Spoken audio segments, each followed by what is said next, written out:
All right, Brad. Hey. Man, I love hanging out with you, whether it be professionally or personally or at the gym. I guess it's kind of personally, but you've been here this year. And so on October 1st will be 15 years you've been here, right? No, actually, he's 17. No. Oh, No, it's all right. Well, right. no. 2009. Well, listen, you were born the day after my daughter was born, and she's Oh, going to okay. be 15. Oh, yeah, so that's right. That's right. I do That's have right. this. Yes, I do have this yes, down. Yes. You do have your numbers down. My wife I lost was track. My wife was so mad when my daughter was born. I said, "What an awesome week this was!" And part of the awesomeness was that you came and joined GC 15 years ago. And she's like, "Well, you sound more excited about that than you thought about your daughter being born." So, no, that's quite a moment. Yeah. but you've been here 15 years. Yeah. Okay. But you've been in this industry a lot longer. How long you been a real estate broker? Well, let's see. Too long. No. Since 1998. 98. Yeah. So joined. I came up here and got my license in 1998 for a small firm, and kind of learned the hard way, so to speak. What does that mean the hard way? Go into the grind that you had to go through. Sure. Well, first off, it wasn't easy. Getting into the commercial real estate business is not an easy affair. So at the time, I interviewed with a small firm. We won't go into names, but and I really had to fight to get the job. I mean, it took months to get them to commit, and so it was quite stressful. Finally, he gave me a job. I don't think he wanted to. I think I forced him to give me the position. And how I found that out is because when I showed up to work, he really didn't have anything ready for me other than a box of business cards. Okay, and he said, "Hey, I don't have anybody in the Elk Grove market working that market. It's Cook County. He had everybody in the primary markets, DuPage County and so forth. So he kind of threw me to the wolves in Elk Grove.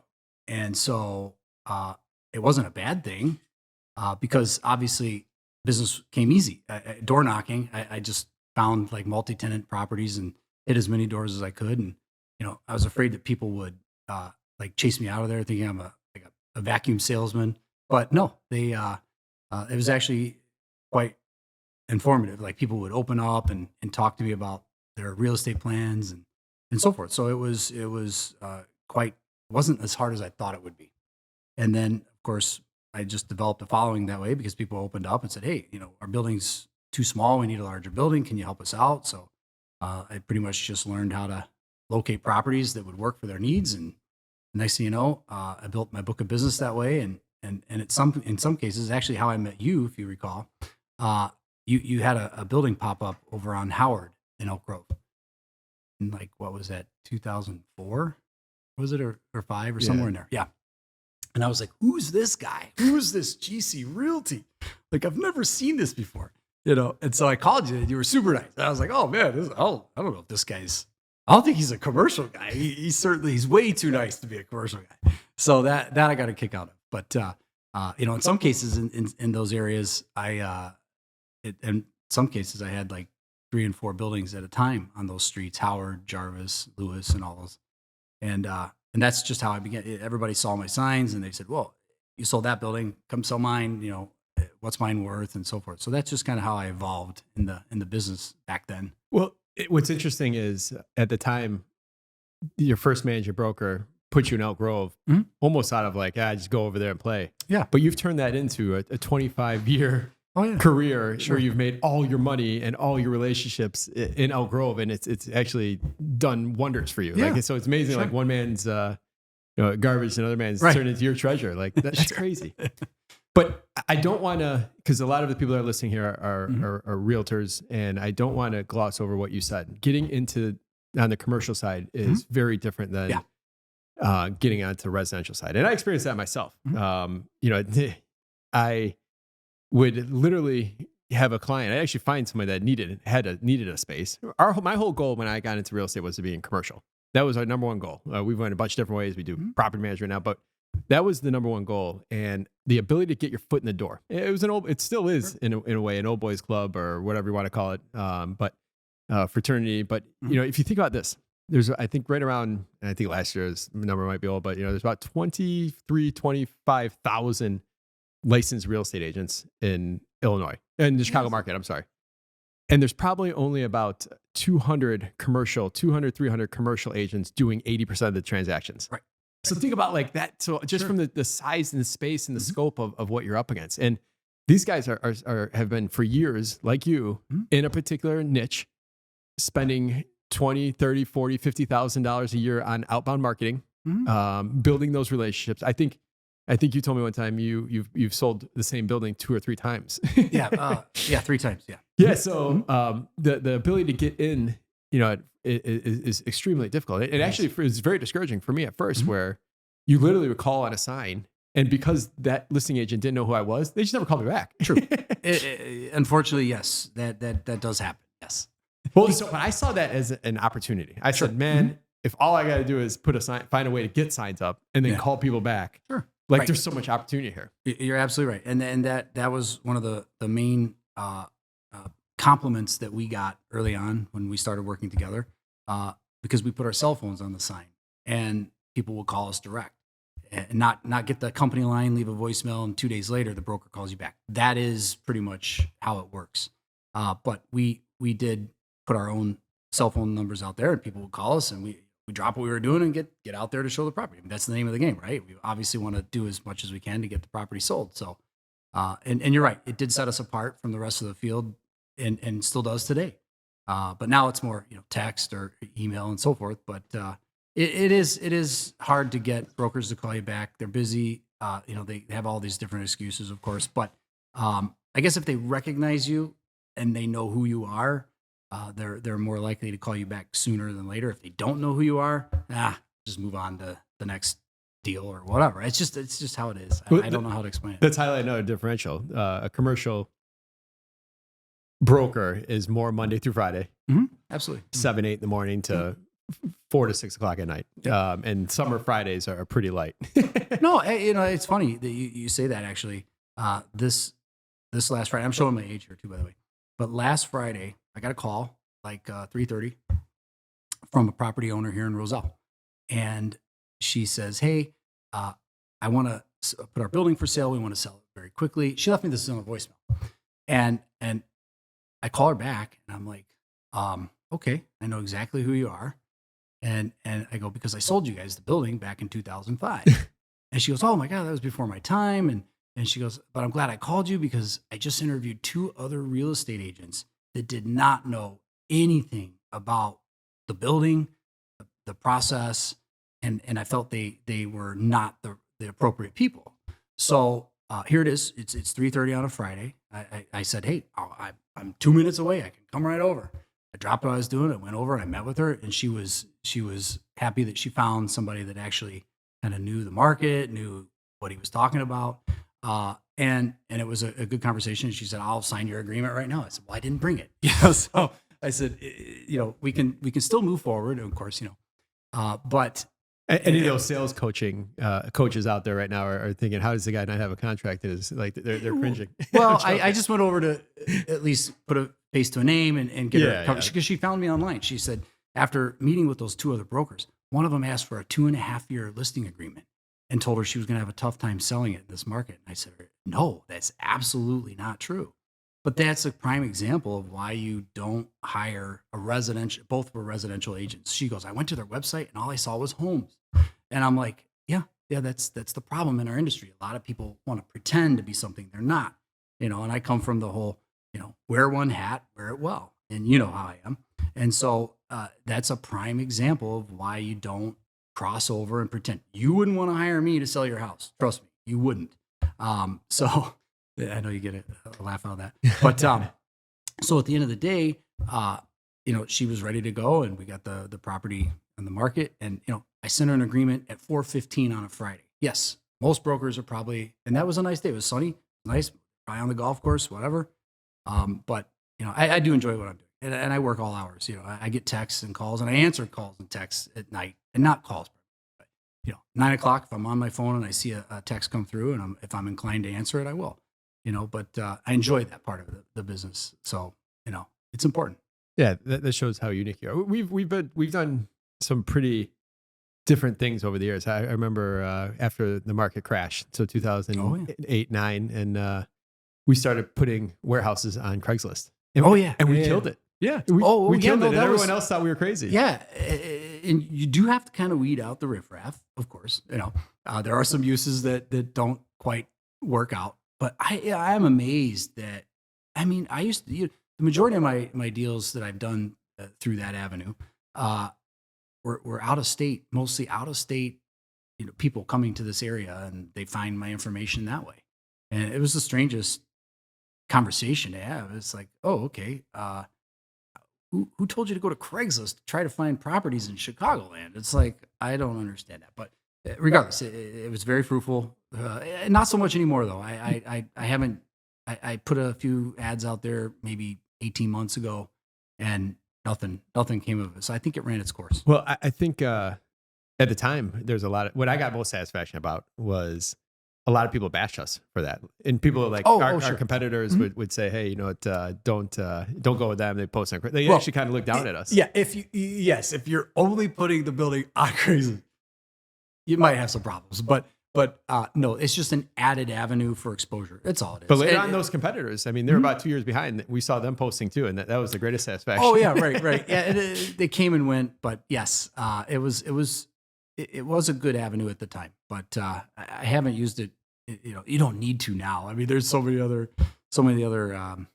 I guess methods to really get the calls coming in and so forth for your properties. Well, I want to bring up.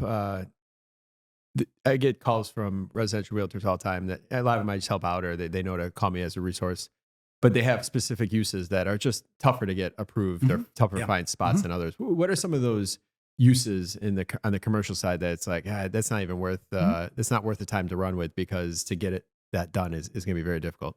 Well, nowadays, conforming to the zoning that a property has, like for example, if it's an I-1, you know what the industrial uses are that are going to conform to those districts. So you try to look for those, because nobody wants to go through a special use. Nobody wants to endure. What are some things that require special use? Oh, like recreational uses, for example, churches, automotive, Soccer truck fields. repair, I always hear soccer fields. Yeah, any kind of recreational, cheerleading, gymnastics. Let's see, martial arts. All those.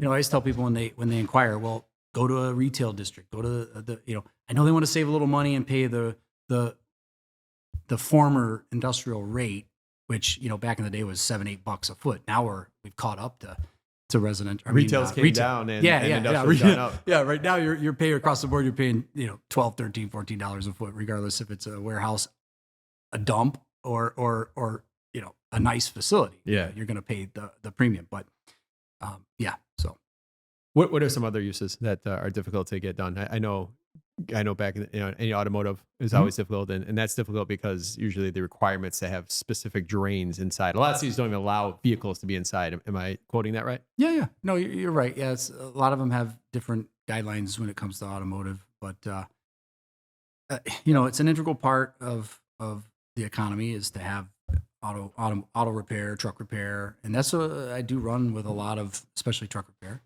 It's unfortunate for a lot of those users. They've now been forced to go as far west as they can get away with, Hampshire and so forth. It is unfortunate, but yeah, the municipalities are maybe a little more friendly out that way, and they welcome the uses. But if you have to get a special use, it's a lot of work.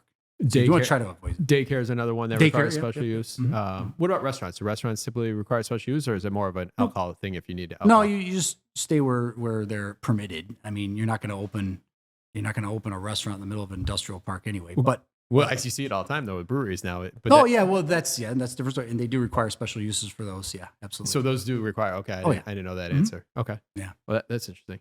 What about? I haven't heard in a while, but granite companies used to be a tough use to place just because it's a dirtier operation. Sure. Well, obviously those kind of uses aren't attractive to somebody if they're trying to lease their building, because they don't want to take in a dirty tenant, if you will, and that's what they consider a dirty tenant. If somebody's making dust, whether it be woodworking or from granite, that's really all it is. It's just they don't want a dirty use inside their building. So the first one I ever got burned on was